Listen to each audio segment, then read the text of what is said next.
Hello, good morning. Naabay mga butang sa imong kinabuhi nga imong gipangbuhat nga natuo ka nga importante kaayo nimo or kinahanglanon kaayo ni ako ning buhaton.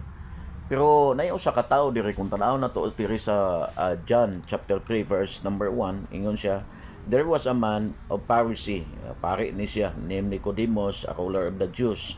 Niduol siya ni Kristo sa gabii. Nag-inquire siya, Rabbi, I know nga teacher ka gikan sa Ginoo, kay walay makabuhat anay mga milagro except God be with him. Kung way makabuhat sa mga milagro nga imong gibuhat, kung wa mag-uban ang Ginoo niya. So na-surprise si Nicodemus, that's why niduol siya ni Kristo. Kabalo mo ang tubag ni Kristo. Ningon siya, Nicodemus, ye cannot enter into the kingdom of heaven kung dili ka maborn again.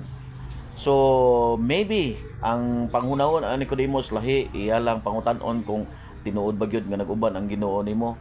At mga kaigsunan, ang tubag ni Kristo layo sa iyahang pangutana, and yet ang tubag ni Kristo subay gyud sa panginahanglan ni Nicodemus. Kay ngano man nagkinahanglan gyud siya kaluwasan. That's why naingon si Kristo mga kaigsunan, nga di ka makasulod sa gingharian sa Dios kung dili ka mataw pag-usab.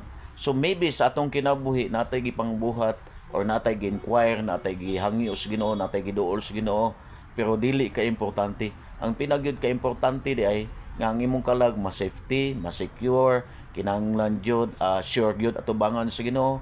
Kay ngano man lisod kayo sa katawo mo sakay siya og bus, nga wa siya kabalo kung asa ang route ana nga bus or asa padulong.